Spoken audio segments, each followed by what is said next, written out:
Because I don't have to say anything because the computer. And Yeah, I did check the authors, and it looks like we got almost all of it. So thank you. By recording to the cloud and making a co-host does help. Okay, so just so everybody knows, I turned off the ability to unmute yourself. So don't mute yourself if you're on the panel, because then you won't be able to go off mute unless one of us does it for you. Teri, shouldn't I be muted also? Well, yeah. I forgot to mute everybody. So hang on 1 second and let me go do that, and then I'll unmute the panel. Oops. Well, you could just mute yourself, you know, if you're not already on mute, just go ahead and mute yourself, pretty please. Yeah. Okay, Lydia is trying to call me, so I'm going to mute myself. Okay. Yeah. Nancy can unmute herself because she's the host. Yeah. So it's the vagaries of having a Zoom convention. Absolutely. So I can just 5 minutes talking about unmute. Oh, forgot. Oh, okay. So I'll just go ahead and get started really quick here. Hi, everybody. I'm Teri. Maybe I'm up in your corner, so that's me waving. Welcome to the TagCon 2022 panel for writers. And today our writer guests are Vera Nazarian, and who you might recognize just as a guest. And then Richard Lee Byers is also our guest. So that's Richard, wave hi. Yeah. I can't really hit the camera. There we go. Yeah. There we go. And Nancy, are you back? I'm back. Okay, cool. So Lydia called me my mistake. She kept hitting call instead of, you know, typing messages to us. And hopefully we'll get a third guest who may or may not show up. Right. Yep. So we'll start out with Richard. Why don't you give us a 1 minute, tell us all about yourself.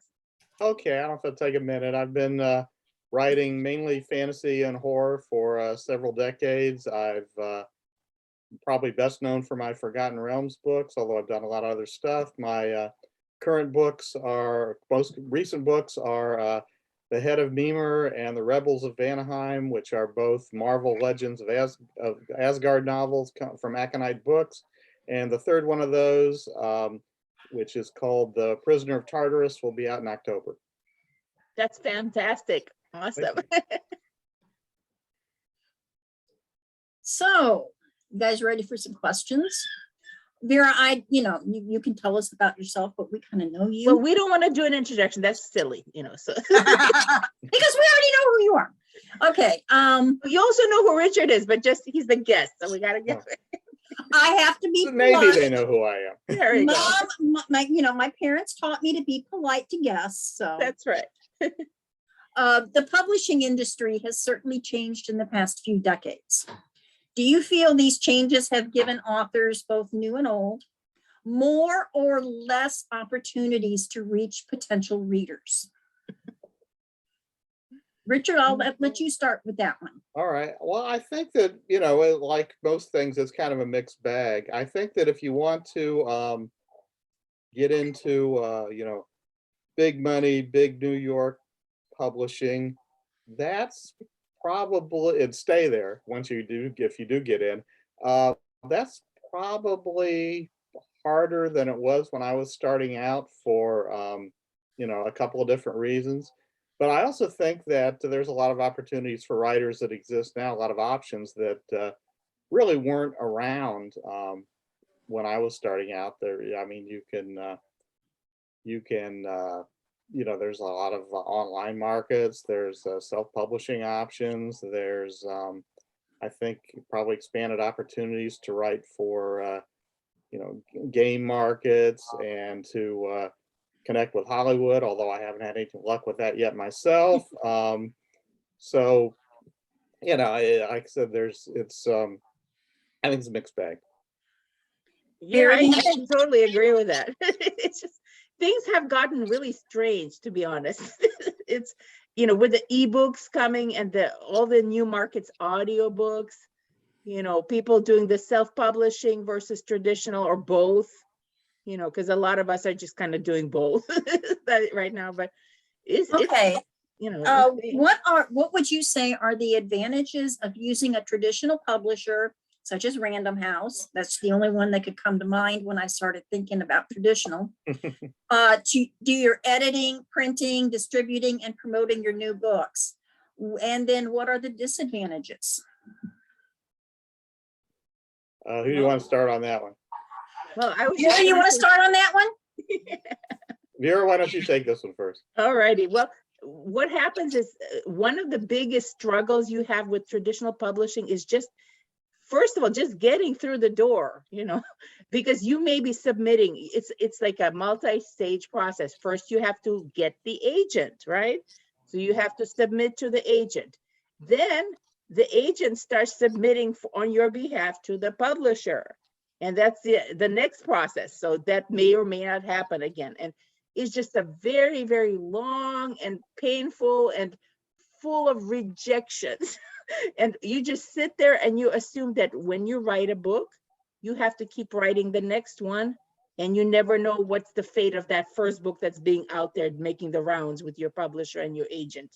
I mean, the agent and the different editors. So I just think the timeline, just a timeline alone is so different when you're doing traditional publishing versus when you're just doing it on your own and you're just throwing it out there whenever you can. So, you know, what has been your experience, Richard? Have you done any self-publishing, or have you? Yeah, I've done some self-publishing, and it was not successful in terms of me making a amount of money that I felt was warranted, given the amount of work I'd put into it. Because Yeah. I didn't write those books any less well than I wrote, every things that I've done through traditional publishing. I mean, I think there's certainly a number of people who are successful at it. I haven't been so far, maybe because I didn't put enough into it. It seemed to me that when I got into self-publishing, it was almost like starting over again. Because when did you try it first? When you try? I don't know, maybe 10, 15 years ago. I don't know. You know, because things have changed. They have Okay. really changed. Yeah. Okay. Well, my experience back then was I thought when I got into it, I thought, well, all the people that read my traditionally published stuff will follow me into my self-published stuff if I just let them know that it exists. And for me, that didn't really happen. I don't know why, but it seemed like people who liked my traditionally published books, by and large, didn't cross over in numbers sufficient to make it feel like I was still earning a living, or I would be earning a living if I did that full time. So I'm pretty much a traditional published guy now. Right. What you said about advantages and disadvantages of traditional publishing, one of the big advantages of traditional publishing for me has been that it's been the only way I've been able to make a reasonable amount of money. And in general, I would say one of the big advantages of traditional publishing is that you get an advance against royalties up front, which is pretty reasonable. Again, it's like I don't want to turn this into like my bitter hard luck stories panel, but Oh no. but every time I've tried to do something where it's not advanced against royalties, it hasn't worked out very well for me. Every time I've gotten another of small press publishers have brought me in for things like there's no advance, or there's only a token advance, but you get but you earn you get a good royalty rate, and that hasn't worked out for me. And it's not because none of my traditionally published books earned out. And Well, it just hasn't panned out for me. It's just interesting because I think one of the things that I've been trying to do, at least go through, I've been hitting my head against the wall a long time with traditional. And, basically I've had short fiction published traditionally. I had some small press, but I haven't had a big novel traditionally published. But when I tried going with the self-pub, that just worked for me. So and maybe it's the timing, maybe it's whenever I started, because all my all my old short fiction, like in Daw anthologies and, you know, all that stuff back in like the 90s and the, Yeah. and since then, I think something has happened to the industry where when we try to self-publish, the promotion is still just as hard. I mean, for a lot of people who are doing traditional publish, they're saying they still have to go through all that stuff, but you seem to get more upfront if you're doing the self-pub. Like if you're literally getting more money, both as a share of your royalties and like, so maybe it's just you know, maybe it's just the luck of the draw, you know, Yeah, whatever. well, I've always felt that publishing is really a chaotic thing, and that one writer's experience is likely to be very different from another writer's experience. And we probably, when you do these panels, maybe shouldn't overgeneralize. I certainly don't want to overgeneralize my own experience, but I don't know. Maybe I should give self-publishing another try. But it's kind of funny. I think you get in certain grooves as a writer. You know, it's like if you're selling stuff that's being traditionally published, it's hard for you to say that, well, I'm going to not do that, and instead I'm going to write something and self-publish it, and people may or may not ever give a damn about it, and they may or may not ever want to buy it. I mean, it's tough to switch out of the one to the other, I think. And I've heard the same thing from self-published writers that say, you know, my self-published books are doing great. You know, I make a much better return per copy than I could ever make with traditional publishing. And, you know, why would I ever want to go the traditional publishing route? You know, just this is something that happened recently. You may have heard about Brandon Sanderson. Yeah. You know, this amazing thing that just happened. He's the big, you know, traditional publishing all the way, but he's sort of also doing it with his own. I think it's some of these books that are going through that Kickstarter, they're going through his own press, and then they may be picked up. So Right. whatever it is, that's like a strange, weird hybrid situation, because he has raised, I think it's like over 40 million. I know. Amazing. Like, what was that? And I have to say, you know, all honor to him. He deserves success. I know. But I got really tired of people on Facebook kind of saying, well, why don't you do that and become a millionaire? Yeah, right. You know, it's the parameters a little different for me. well, see, this is kind of why people are either they're really mad at Brandon Sanderson for being successful, or, you know, just doing the things that were right. But the guy is a hardworking, you know, he's worked so hard. He writes, you know, he does all this stuff right. And he has, you know, a long traditional background, and he just happened to do it right. I just look at it as getting it done, you know. So, you know, we can all only hope to to score that kind of.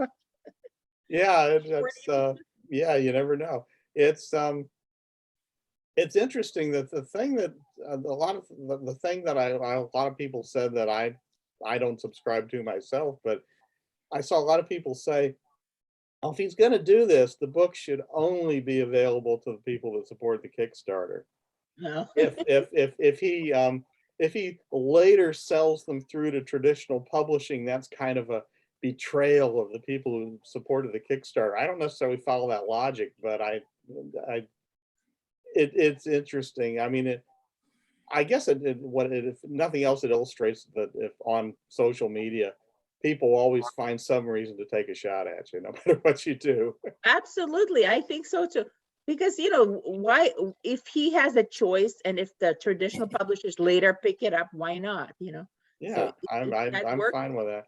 It's like what was the Neil Gaiman said about the person that criticized George R. R. Martin for not getting The Winds of Winter out. It was like, you know, George R. R. Martin is not your bitch. You know, I mean, I love, you know, I love all my readers. I love the audience, but you know, we are not their bitches. And but once in a while, somebody should say so. Yeah, I'm so glad you brought it up, because that example of, you know, the whole fans going after George R. R. Martin all the time. And, you know, those books are big. Yeah. They are long. So the poor man needs his time. So just let him do his thing.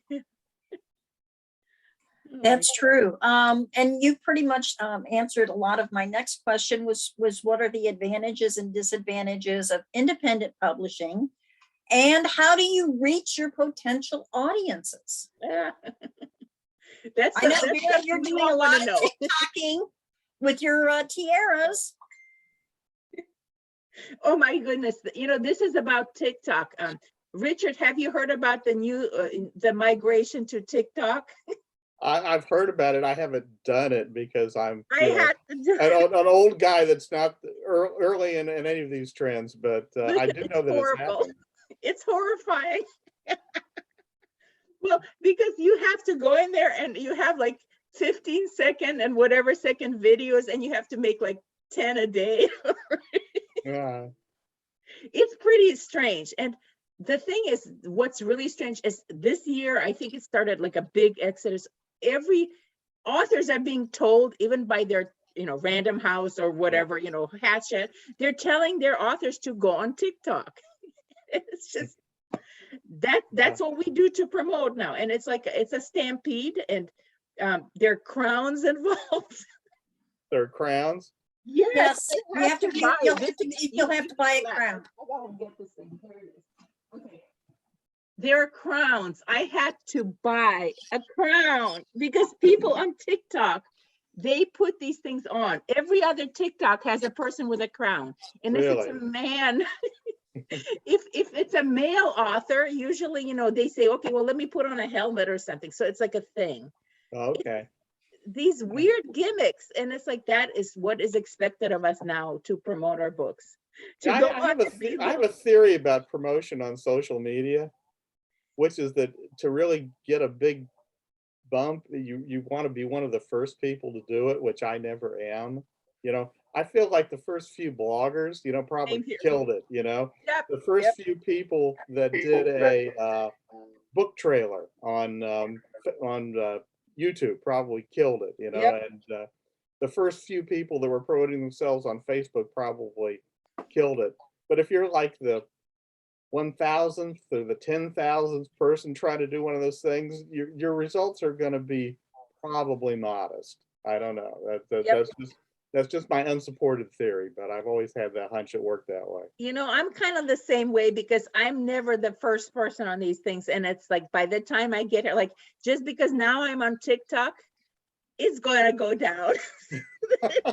Though the young people will move on to the old next thing, Yeah, exactly. I see an old face. It's time to move on. Well, though there are several really, really popular TikTokers who are like in their 70s, 80s. Oh, And really?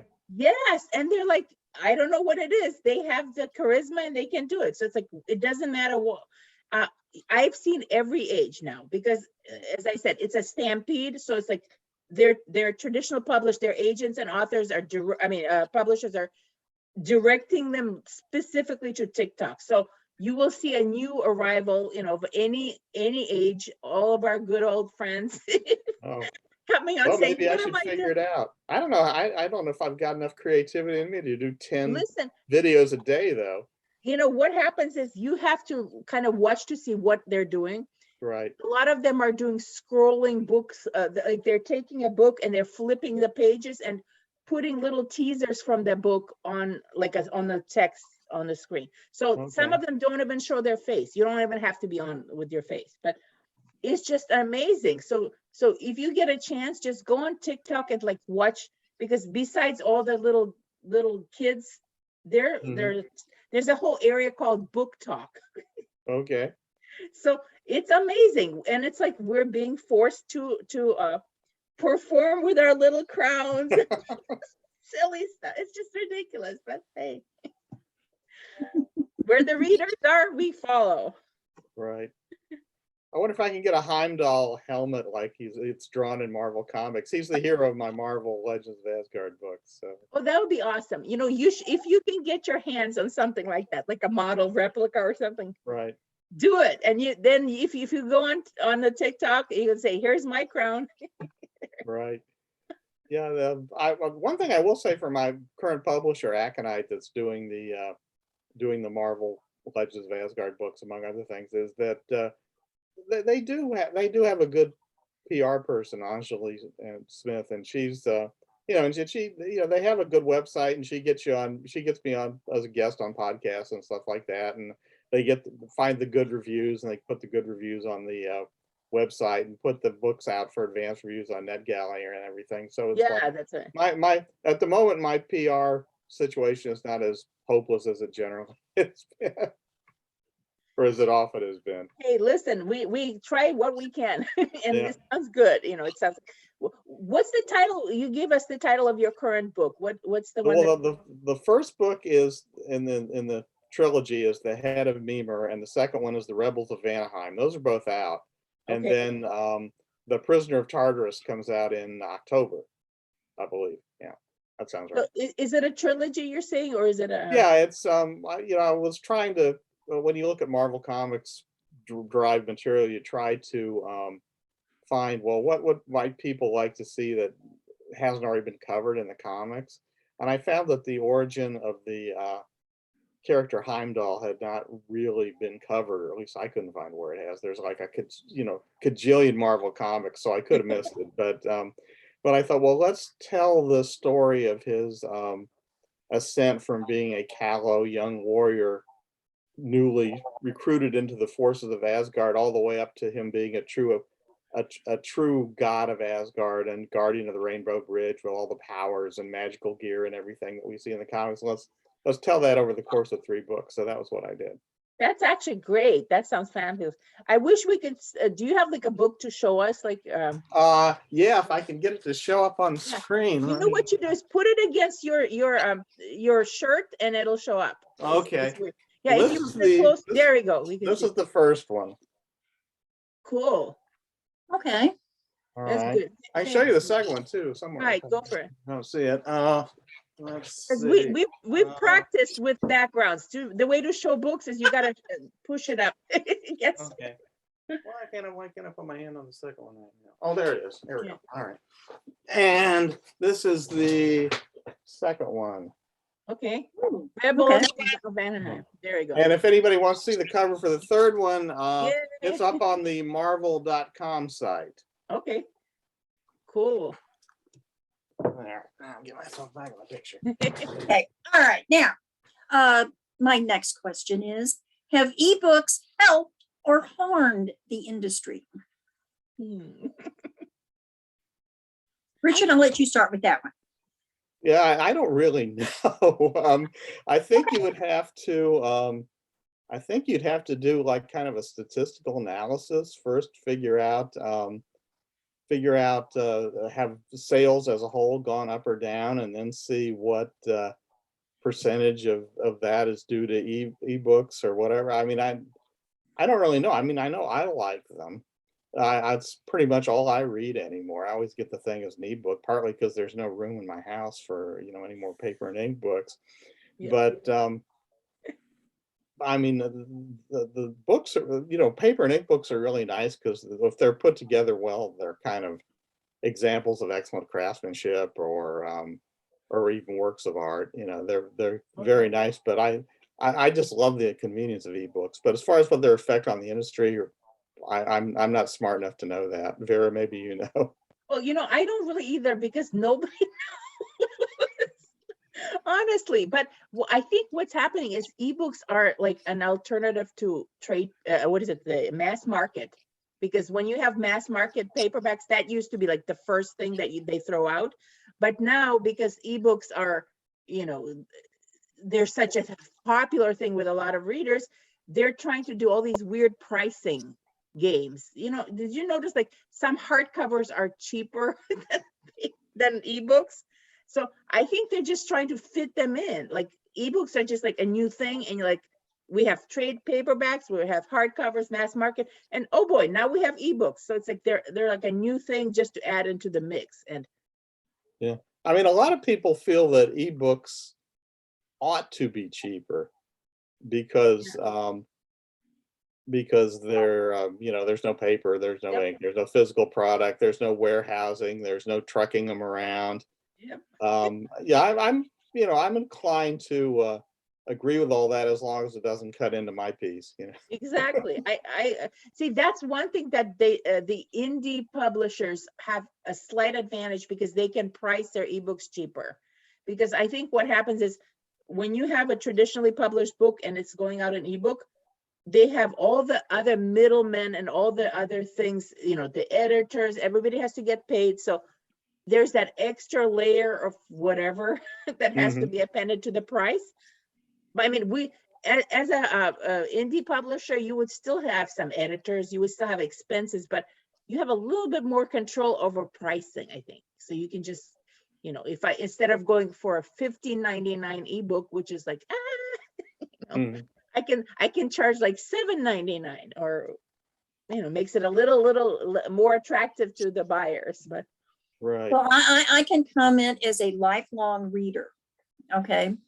The storage of all my books is much easier on a tablet versus a library. If I, you know, go out of town, then I can take my tablet and I've got access to however many books are on my tablet. There's probably well over 1,000. Versus I can't take that many books, physical books with me. And before ebooks really became popular, I had what I called a car book. It was just, you know, little book, maybe short stories that if I was waiting in line at the bank, I could, you know, pick up my book and, you know, and read a short story or something like that. And I called them car books. I mean, I have to have a name for everything, you know, it's just me. My next question to you both is, what inspires you to write? Do you have a particular muse or other motivation?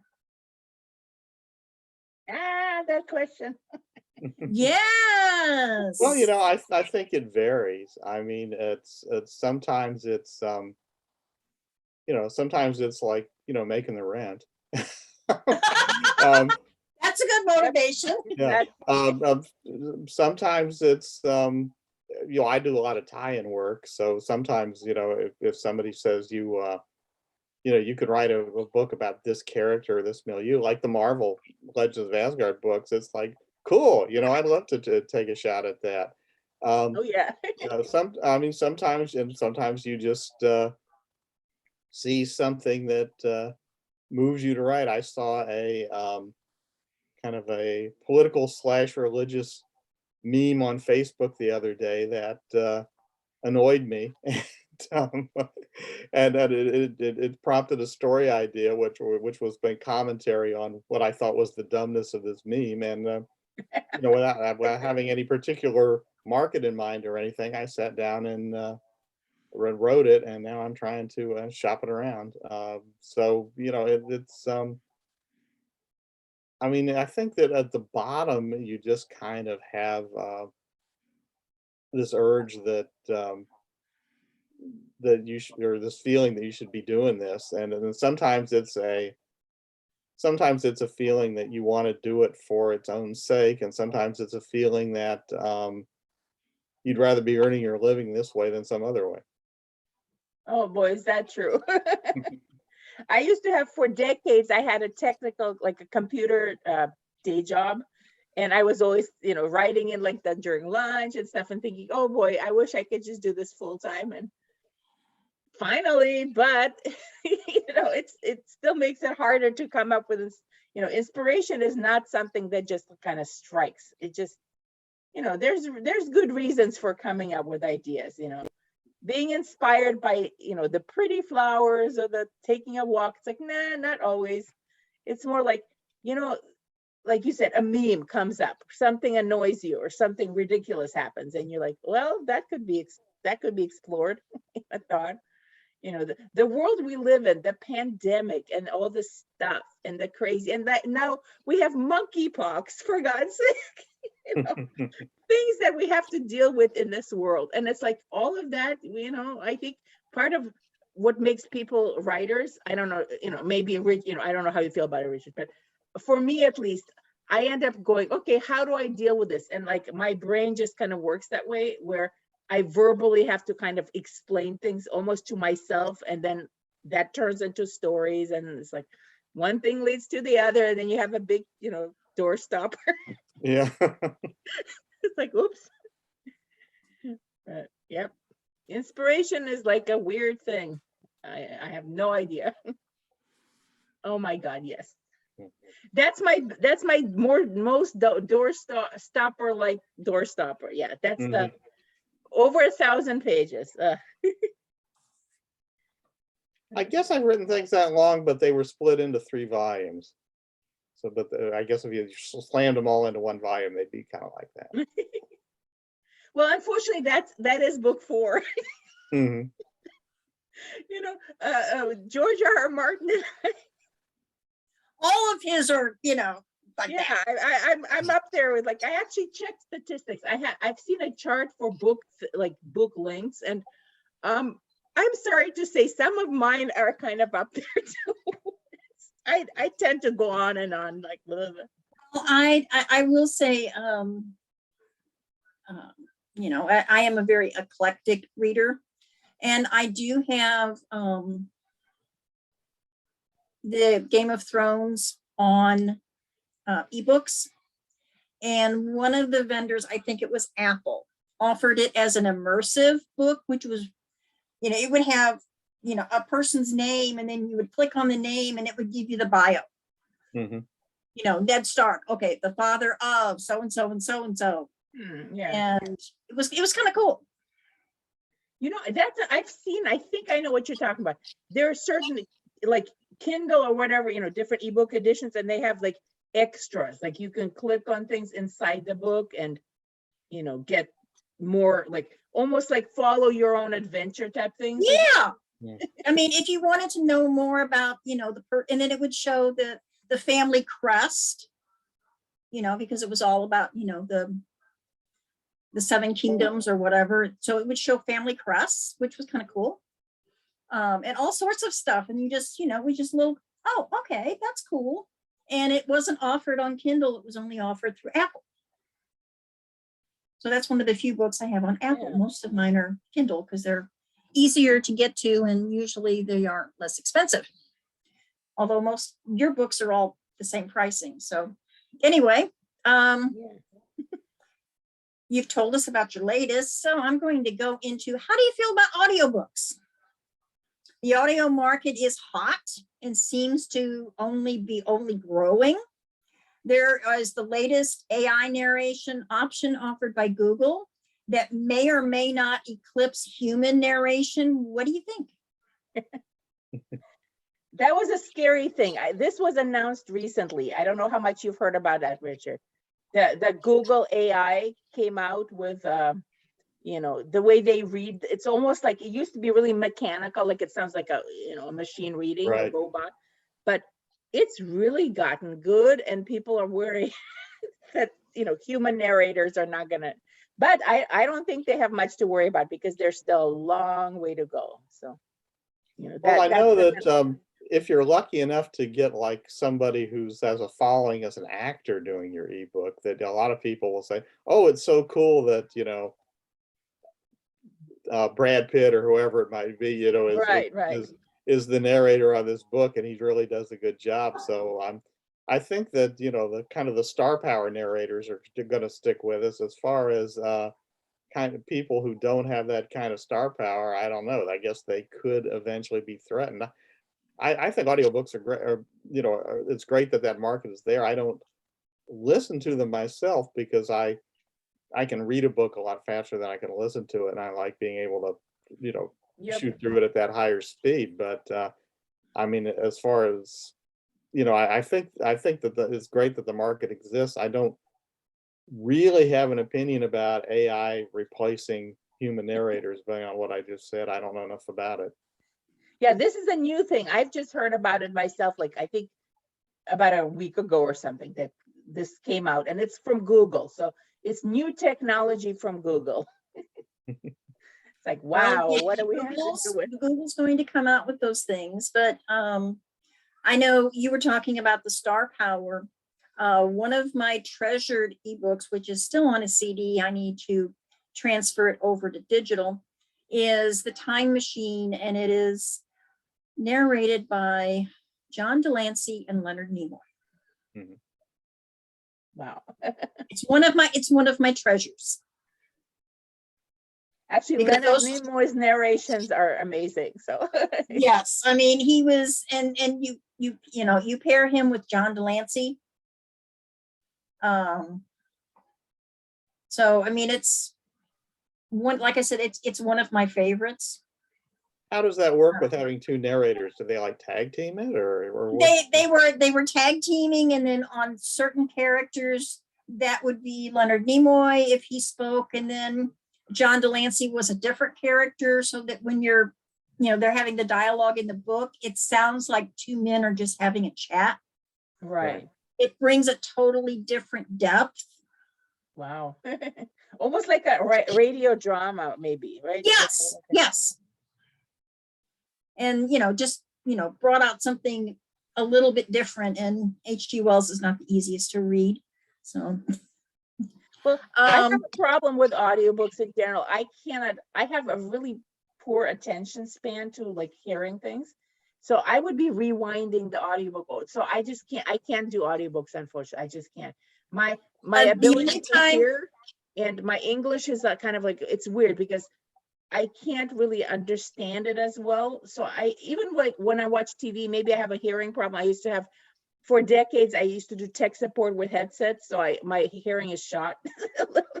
But yeah, and because of that, I am not really, like, my comprehension is really lousy. So when they start talking and reading, no matter how nice the narrator is, I tune out. So it's just not for me, really. I mean, it's just, I can't understand. And Vera, I will agree with you on that. The only time that I can really listen to an audiobook is when I'm driving, like a long distance.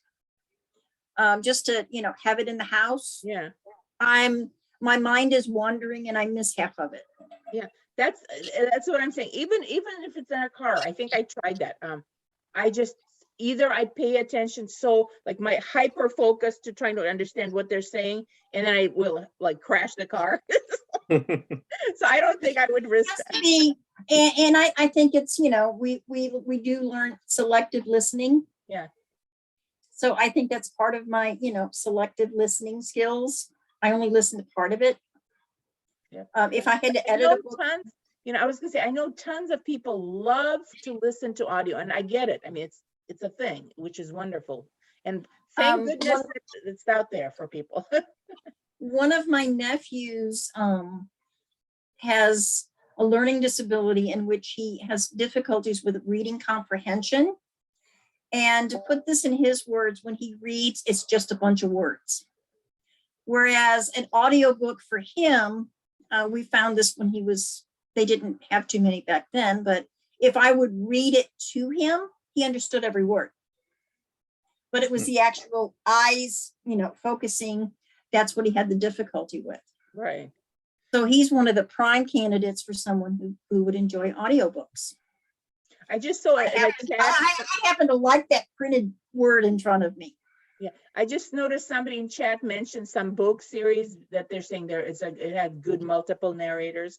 Well, that's great to know, because I think, yes, sometimes they do multiple narrators. So, whatever works best, I guess. But yeah, I'm glad it's a new market. It's out there. In fact, for Ace and Black, which is my latest, the novella, like this guy, I just signed a contract for the Tantor Media, which is Tantor does audio. So they're doing audiobooks, and they're the ones who, distribute to all over, like Audible, like all the different markets. I don't even know what they are, all the different huge markets everywhere. So this is coming. So you guys, whoever wanted this guy, I'm trying to this, like, yeah. So this will be happening, but I don't know when, because they have to set dates. So, but it's happening. Now I'm going to ask the question is, what publishing and or writing advice would you give a beginning writer starting now? Someone who just wants to start, and what is your sage advice? Richard, you want to go? Well, you know, I don't know. First thing I would probably say is, are you sure? You know.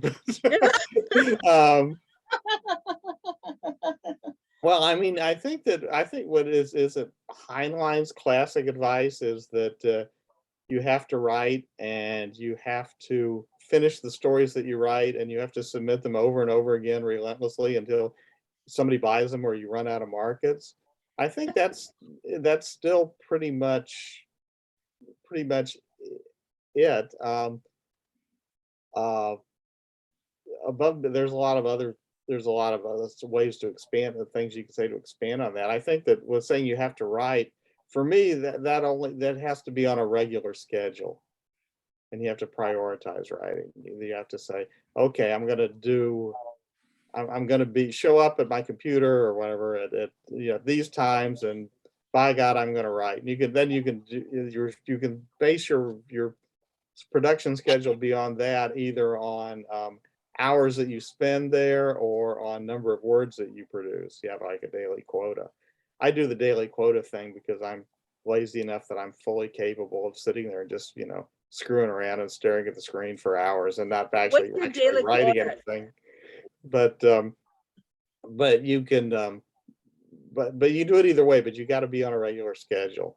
And, it helps a lot if you're not I mean, there are basic things that you need to learn about manuscript formatting and things like that. And, you're just shooting your foot if you don't learn those things. That also extends to learning about things like how do you, what are the markets, where do you submit, how to get an agent.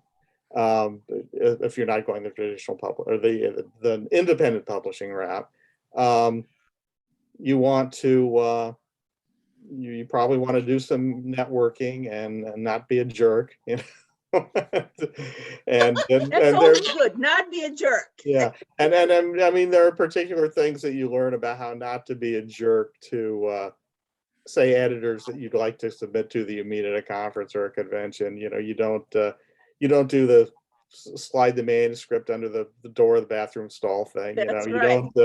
you don't actually give them the physical manuscript to haul around at all. When you meet them, you make the contact. If things go well, you ask if they're willing to look at something, and then you send it to them subsequently. So, I mean, that's some of the stuff that I would say. Which is good. By the way, I was going to ask you, what's your daily quota? You mentioned daily quota. I'm just curious. Generally, yeah. 1,500 words of new stuff. That'll be in addition to going over and polishing and revising the past few days stuff. I do that first. It gets me into the rhythm of my writing. Then I'll do the 1,500 words of new stuff. Now I have done more when deadlines demanded it, but it doesn't. I don't enjoy life as much if I'm having to do more than that. What do you do work that way? What is your daily quota? It's amazing you say it, because that's kind of my quota too. It's like, here's what I do is I say 1,000 words, but usually it's a little over. So if I can manage that, that's my quota. So if I can hit 1,000 plus, and it's pretty much like 1,500 or something like that. But if I can get that, and I also start with the previous day's work, and like I read it over, like clean it up a little bit, whatever, massage the whatever draft. So I think we call it a rolling edit, right? When you're just going through and you're editing and then you adding the new stuff. So I don't exactly how I do it. Yeah, exactly. So I think we do the same thing. Yeah, exactly. Yep. Good old. But my advice to any writer would be just to, first of all, obviously keep writing, keep doing your thing, but also just learn, because there's so much stuff out there now, and it's all changing. All the options that we haven't had, like back in the 90s, I had my first story came out, and I had my first sale was in 1980. I sold it in 84, and it was an anthology, and it came out in 85. And since then, good God, things have gone, and the industry is so different now. Right. It's like, it's insane. So I would tell the new beginning writer, before you start doing whatever you're doing, go out there, find where the places are where the new writer, like the writers hang out. For example, there's a great Facebook group called 20 Books to 50K, which is it has over 60,000 writers on it now, just everybody. And it's like, Isn't that Michael Martell's, Anderley's? Craig Martell runs Craig it. Martell? Yeah, so that's Craig's. But there's the other one called Wide for the Win, which is specifically for writers. Again, it's not only indie, it's everybody, but Right. Wide for the Win focuses on writers who want to not only use Amazon, but like other venues, and of course traditional. So it's like, Right. so these two groups, I would tell the beginning writer to get your butt over and just lurk. Don't ask stupid questions over and over, because a lot of times it's already been said. So read their material, because a lot of these places have like almost like Bibles for new beginners. Like read, see what's happening, see what people are doing. Focus yourself, decide what you want to do. Do you want to start submitting stuff the traditional route? Do you want to go indie directly? Whatever it is, make up your mind. Focus on what, and also choose what are you writing? Are you writing this genre or that genre? Are you crossing genres? Do you want to like because some people say, oh, I'm such a special, I'm a snowflake. I have my own, it's a unique story. It doesn't fit any genre. It's like, well, tough luck, you little fool. Because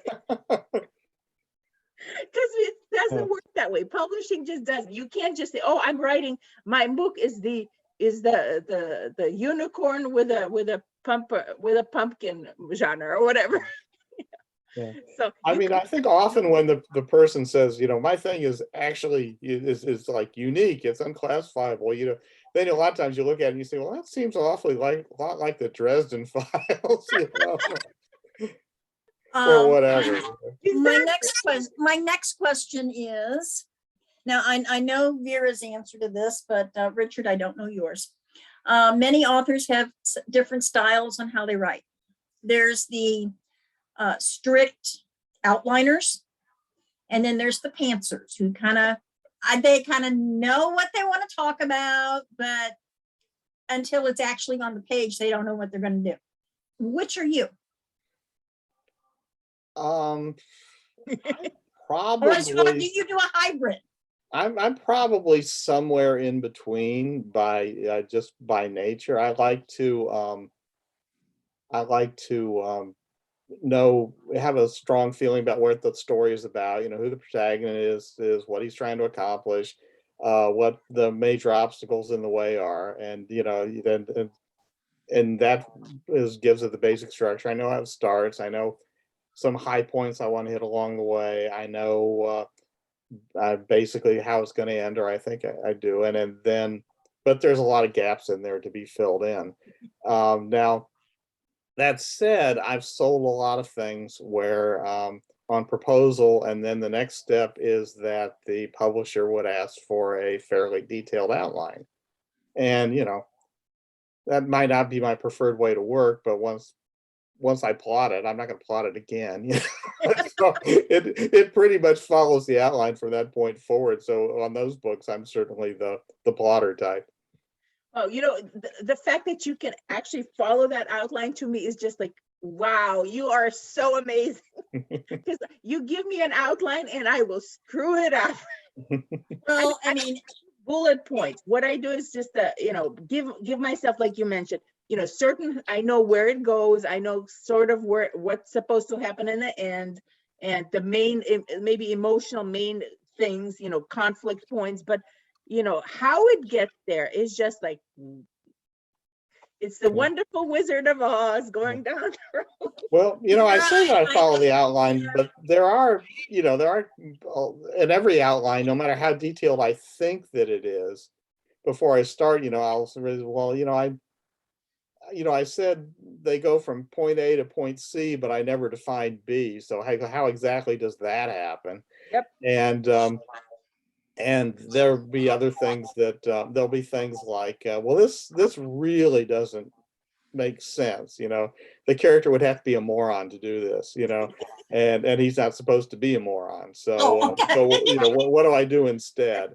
Or just, I was going to have him do this, but this is so much better. This is so much more interesting. So yeah, I mean, the outlines are not set in stone, and you have to know when to change them. But I think that, I think that a lot of books I have fairly closely followed the outline. I mean, I have seen some of Vera's outlines, and it'll say this happens, and then in the middle, crazy stuff happens. Okay, then this crazy stuff happens, then this.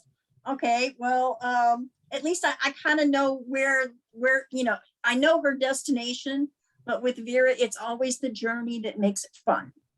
Right. Well, thank you. I'm glad you. Yeah. Well, another one of my unproven theories, it's one of those things that, I can't prove it, but I feel like I'm pretty sure of it, is that in traditional publishing, nobody ever approved or rejected a draft based on the outline. That, you can follow the outline exactly, but if you turn in a draft that they think it doesn't work, they're going to kick it back to you, and then with no, and why follow the outline exactly? It's not going to be a defense. Nobody's going to care. Conversely, if you deviate from the outline significantly, but you turn in a book that they think it kills, they'll be happy to have it, and nobody's going to mention the outline. That's a good thing to know. Okay, now for my final question, because we're running out of time. Oh, really? Okay. And this is a really hard one, okay? Which book or book series of yours is your favorite and why? I am now asking which is your favorite child? Or do you have a favorite? I know. It's a hard one. I'm making you choose. Which one do you like better? Richard, I'll start with you. Well, I always think that what I'm doing currently is better than anything I've done before. That's just the way I'm wired up, and it's probably strictly an illusion on my part. But I really like the the Marvel Legends of Asgard books that I'm doing now. I think that they encapsulate a lot of what I do well in writing. And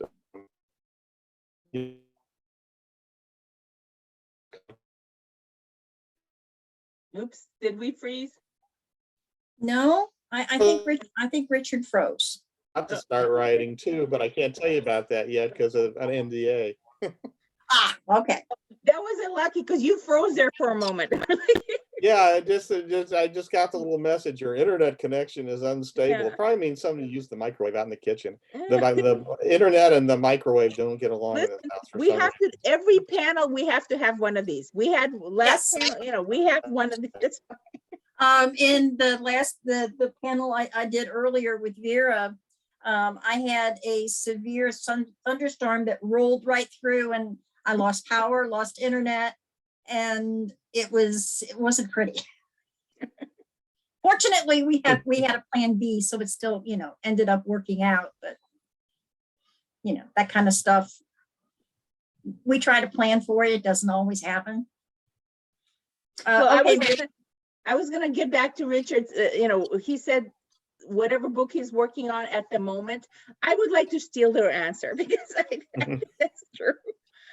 Whatever we're focusing on at that moment, that's what we're living. That's the characters we seem to like relate to. So yeah, it's our favorite at that moment. So whatever I'm doing. I mean, I would hope that would be your favorite, because I would hate to see when you're, focusing on your next book, which is Eos, and you're still back in, the 97th, no, the 9,000 whatever century in Atlantis, when we need to be focusing on, way far back BC and on Earth. And we need the new characters. Yeah, I'm beginning a prequel series to the series that people, the popular series now, which is futuristic, and the prequel is ancient. So yeah, I need to swing back to prehistoric times. Let's see. Okay, and I did check chats and we really didn't have anybody with any questions. So, I thought there were some that popped up. Anything there? no, they were just comments Oh, okay. about, you know, liking audiobooks, not liking audiobooks, favorite audiobook narrators and so forth. So, and I think we're done. So, Richard, thank you for spending some time with us. Oh, it was great. I was glad to be here. Thank you, Richard. We I'm want you sorry, to. you know, I'm sorry about the mix up because I know you've got something going on this afternoon. Oh, no, so- it's fine. It's fine. I've I done hope you this. come back next year. Oh, yeah, I will definitely will if you invite me. And I'm looking forward yeah. to seeing Oh, you in yeah. person at Necronomicon. And I was gonna say, sorry that we didn't have another, because the other panelists, like either they couldn't make it, whatever happens, we were supposed to have one more person, but oops. Oh, Like, well. I know. We managed to run our mouths and fill an hour, so. There we go. It's That all is good. the Thank important you. thing. It was So, great. Thank you both. And Richard, I will definitely put you on the invite list for next year. Okay, great. I would like that very much. Okay. Thank you, Richard. Okay. All right. Take So long, care. everybody. And your next session, which will be starting in 5 minutes, will be the media and Hollywood panel. Yay. So have fun. Bye-bye. Bye-bye. Bye-bye.